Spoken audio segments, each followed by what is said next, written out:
Chapter है आपका चौथा, ईस्ट इंडिया कंपनी और बंगाल के नवाब। प्रश्न नंबर है आपका 171। निम्नलिखित में से कौन प्लासी के युद्ध के विषय में सत्य नहीं है? नंबर ए, सिराजुद्दौला ने मीर जाफर को युद्ध के दौरान अपने कैंप में बुलाया था। बी, 23 जून 1775 ईस्वी को प्रातः यह युद्ध आरंभ हुआ और इसका अंत उसी दिन सायंकाल को हुआ। सी, नवाब के तोपखाने के प्रमुख मीर मदन की हत्या युद्ध के आरंभ में हुई। डी, 23 जून को दिन के मध्य में नवाब युद्ध का मैदान छोड़कर पलायित हो गया। तो 171 प्रश्न क्या कहता है कि निम्नलिखित में से कौन प्लासी के युद्ध के विषय में सत्य नहीं है? तो आपके जो 4 कथन है इसमें से आपको बताना है इसमें से कौन सा कथन आपका सत्य नहीं है। तो पहला कथन आपका क्या था? सिराजुद्दौला ने मीर जाफर को युद्ध के दौरान अपने कैंप में बुलाया था, ये आपकी सही बात है। सी, नवाब के तोपखाने के प्रमुख मीर मदन की हत्या युद्ध के आरंभ में हुई, ये भी आपका सही है। डी, 23 जून को दिन के मध्य में नवाब युद्ध का मैदान छोड़कर पलायित हो गया, ये भी आपका सही है। आपका सही नहीं है ऑप्शन नंबर बी। क्या है? 23 जून 1775 ईस्वी को प्रातः यह युद्ध आरंभ हुआ और इसका अंत उसी दिन सायंकाल को हुआ, तो ये आपका सही नहीं है। बाकी आपके तीनों कथन बिल्कुल सही है। तो 171 का ऑप्शन आपका कौन सही होगा? बी।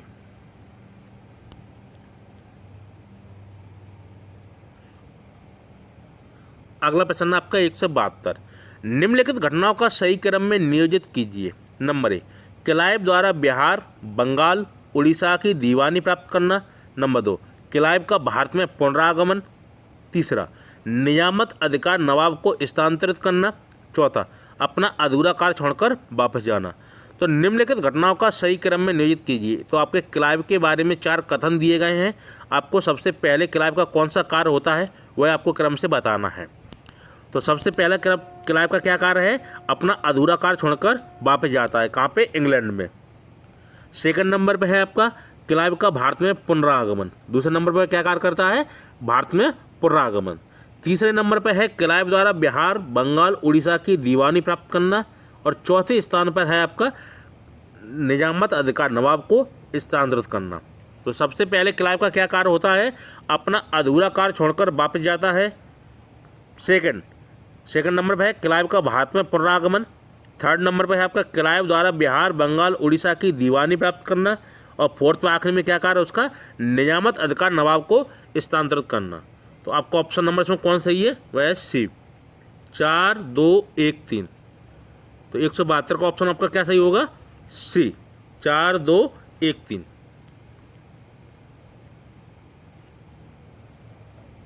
अगला प्रश्न आपका 173।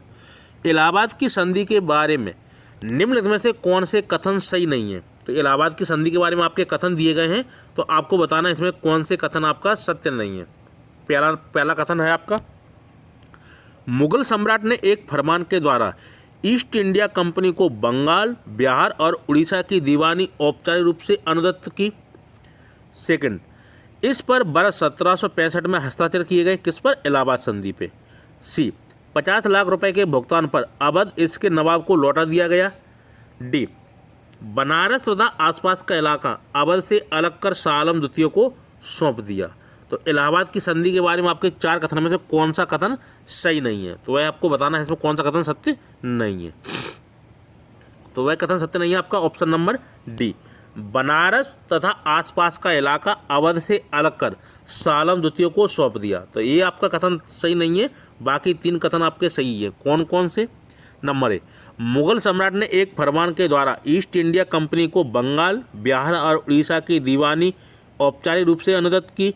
सेकंड, इस पर वर्ष 1765 में हस्ताक्षर किए गए। किस पे? इलाहाबाद की संधि पर। सी, 50 लाख रुपए के भुगतान पर अवध इसके नवाब को लौटा दिया गया। तो आपके प्लास जो इलाहाबाद की संधि है उसके बारे में तीनों कथन सत्य हैं, लेकिन आपका फोर्थ कथन सत्य नहीं है।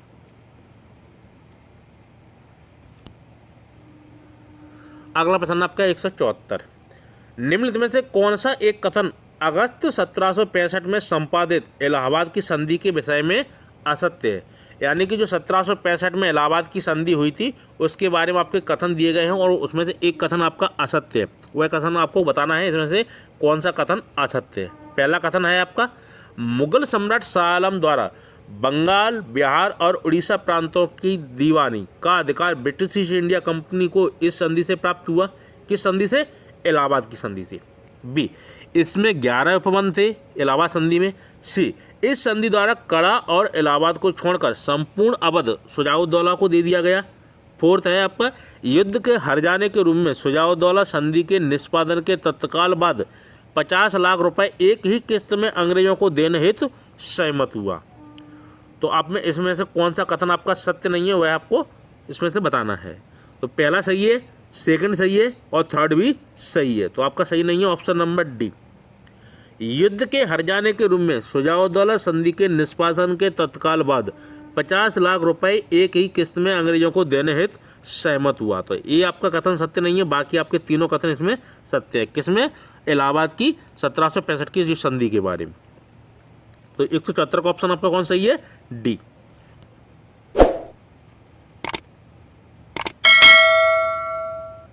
अगला प्रश्न आपका 175, प्लासी के युद्ध में ब्रिटिश विजय का प्रमुख प्रतिफल क्या था? बंगाल के नवाब पर ब्रिटिश प्रभाव में वृद्धि, बंगाल में ब्रिटिश शासन की स्थापना, ईस्ट इंडिया कंपनी द्वारा 24 परगना का अधिग्रहण, डी, क्लाइव की बंगाल के गवर्नर के रूप में नियुक्ति। तो 175 क्या प्रश्न आपका, प्लासी के युद्ध में ब्रिटिश विजय का प्रमुख प्रतिफल क्या था? तो वह प्रतिफल था आपका ऑप्शन नंबर ए, बंगाल के नवाब पर ब्रिटिश प्रभाव में वृद्धि। तो प्लासी के युद्ध में ब्रिटिश विजय का प्रमुख प्रतिफल क्या था? बंगाल के नवाब पर ब्रिटिश प्रभाव में वृद्धि। तो 175 का ऑप्शन कौन सा इसमें? ए।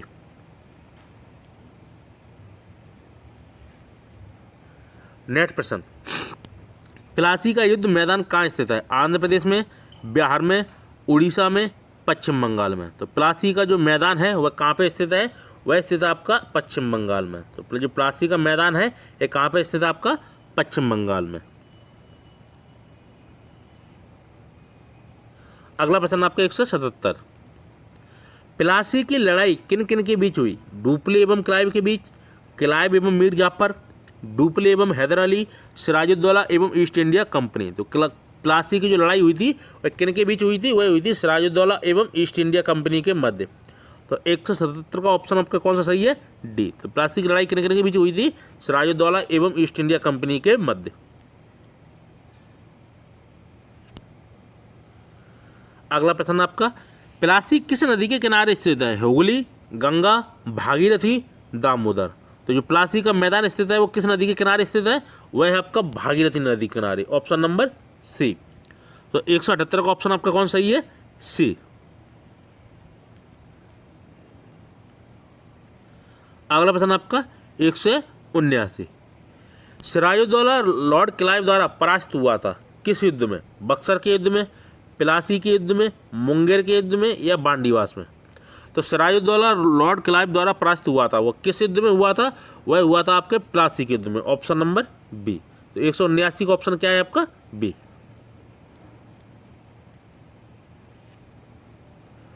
अगला प्रश्न आपका 180, निम्नलिखित में से कौन एक सही सुमेलित है? मीर मदन मीर जाफर का दीवान था, राम नारायण सिराजुद्दौला का सेनानायक था, राय दुर्लभ बिहार का सूबेदार था, जगत सेठ बंगाल का प्रसिद्ध सेठ। तो जो आपके चार कथन दिए गए हैं इनमें से आपका सही मिलान है वह है आपका ऑप्शन नंबर डी। जो जगत सेठ था वो कहाँ का सेठ था? बंगाल का सेठ था। बाकी आपके तीनों कथन गलत हैं। तो मीर मदन कौन था? ये सिराजुद्दौला का जो प्लासी के युद्ध में इसने सेना भेजी थी उसका सेनानायक था। राम नारायण ये मीर जाफर का दीवान था और राय दुर्लभ ये भी मीर जाफर का दीवान था। तो इसमें से आपको कौन सा सही मिलान दिया गया था? Option number D.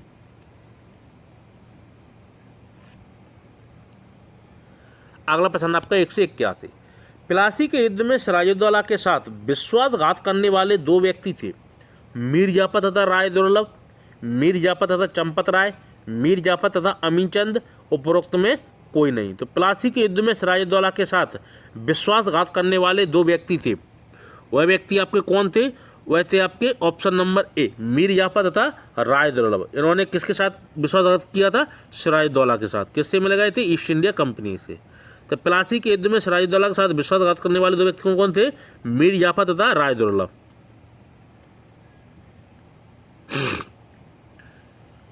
अगला प्रश्न आपका 182, प्लासी के युद्ध में पराजय के पश्चात सिराजुद्दौला लड़ाई के मैदान से भाग निकला, निम्नलिखित में से उसने किस वाहन का प्रयोग किया? हाथी, ऊंट, घोड़ा, पालकी।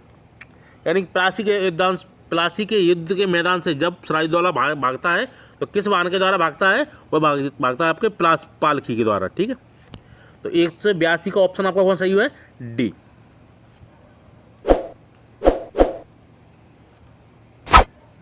अगला प्रश्न आपका 183, निम्नलिखित में से किस एक कवि ने प्लासी की लड़ाई को एक स्थायी दुख भरी रात कहा था? बंकिम चंद्र चटर्जी, नवीन चंद्र सेन, रविन्द्रनाथ टैगोर, सुब्रमण्य भारती।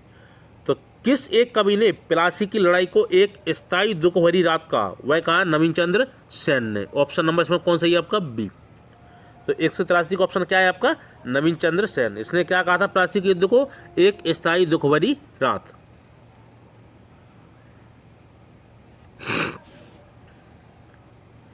अगला प्रश्न आपका 184, निम्नलिखित में से कौन सा युद्ध था जिसने भारत में ब्रिटिश प्रभुत्व का प्रारंभ किया?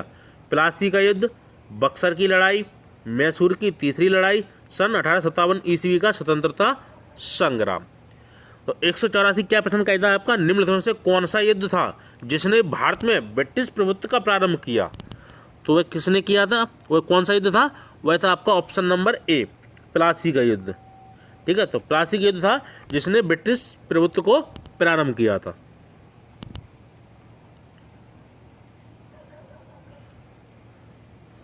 अगला प्रश्न 185, प्लासी का युद्ध लड़ा गया सन 1757 में, 1761 में, 1760 में, 1764 में। तो प्लासी का युद्ध कब लड़ा गया था?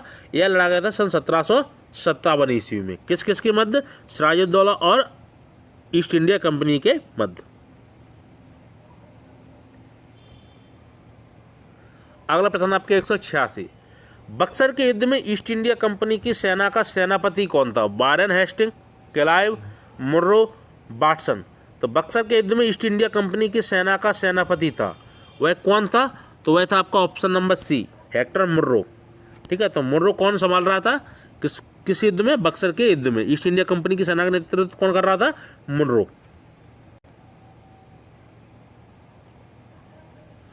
अगला प्रश्न 187, बक्सर के युद्ध में मीर कासिम की सेना को पराजित करने वाली अंग्रेजी सेना का अध्यक्ष था? Lord Clive, major Hume, sir Eyre Coote, major Munro. तो बक्सर के युद्ध में मीर कासिम की सेना को पराजित करने वाली अंग्रेजी सेना का अध्यक्ष था, तो वह कौन था? तो वह था आपका major Munro. Option number D.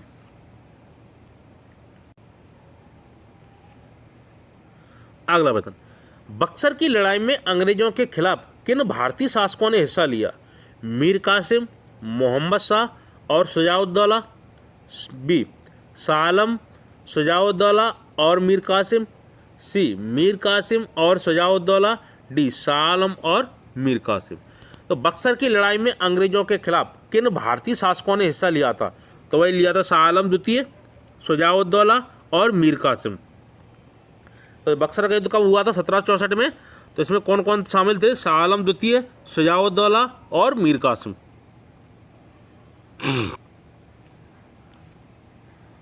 अगला प्रश्न है 189, इंग्लैंड की ईस्ट इंडिया कंपनी की भारत में प्रथम निर्णायक सैन्य सफलता मानी गई? ईस्ट इंडिया कंपनी की भारत में प्रथम निर्णायक सैन्य सफलता मानी गई प्लासी का युद्ध को, बक्सर का युद्ध, पानीपत का युद्ध, हल्दी घाटी का युद्ध। तो ये कौन सा युद्ध था जिसमें इंग्लैंड की ईस्ट इंडिया कंपनी की भारत में प्रथम निर्णायक सैन्य सफलता मानी जाती है? तो वह युद्ध था आपका ऑप्शन नंबर बी, बक्सर का युद्ध। ठीक है, तो बक्सर के युद्ध में इंग्लैंड की ईस्ट इंडिया कंपनी की भारत में प्रथम निर्णायक सफलता मानी जाती है।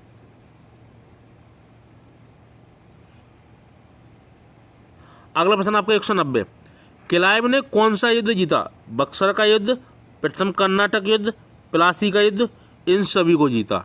तो क्लाइव ने किस युद्ध को जीता था? वह जीता था आपके प्लासी के युद्ध को। ये कब हुआ था? 1757 में। ठीक है, तो क्लाइव ने युद्ध कौन सा जीता था? प्लासी का युद्ध।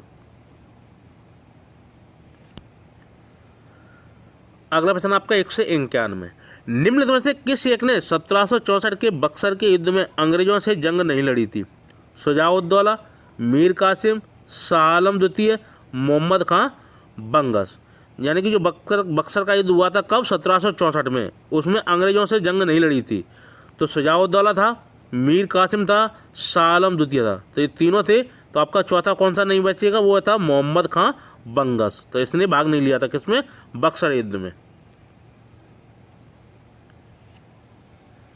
अगला प्रश्न आपका 192।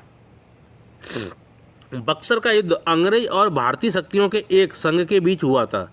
संघ में सम्मिलित थे मीर कासिम, फ्रांसीसी एवं शुजाउद्दौला, दिल्ली का बादशाह शुजाउद्दौला एवं मीर कासिम, मीर कासिम एवं शुजाउद्दौला, दिल्ली का बादशाह और मीर कासिम। तो बक्सर का युद्ध अंग्रेज और भारतीय शक्तियों के एक संघ के बीच हुआ था। तो संघ में कौन कौन सम्मिलित थे, दिल्ली का बादशाह शाह आलम द्वितीय, शुजाउद्दौला एवं मीर कासिम। ये तीनों सम्मिलित थे किसमें, बक्सर के युद्ध में। अगला प्रश्न 193। निम्नलिखित में से कौन सा युद्ध भारत में अंग्रेजों के आधिपत्य की स्थापना की दृष्टि से सबसे महत्वपूर्ण समझा जाता है, प्लासी, बक्सर, श्रीरंगपट्टम, बांडीवास।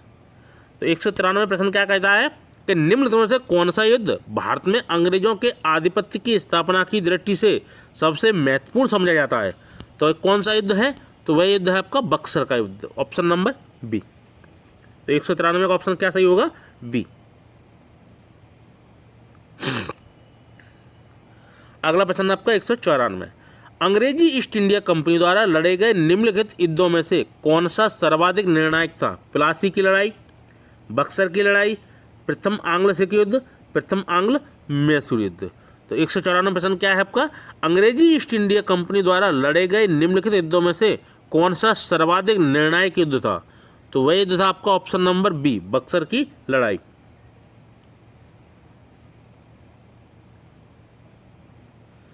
अगला प्रश्न आपका 195। सबसे अधिक निर्णायक युद्ध जिसने अंग्रेजों का भारत में प्रभुत्व संस्थापित कर दिया, बक्सर का युद्ध, प्लासी का युद्ध, बांडीवास का युद्ध, पानीपत का तीसरा युद्ध। तो 195 प्रश्न क्या है आपका, सबसे अधिक निर्णायक युद्ध जिसने अंग्रेजों का भारत में प्रभुत्व संस्थापित कर दिया था। तो वह कौन सा युद्ध था, वह था आपका बक्सर का युद्ध, ऑप्शन नंबर ए।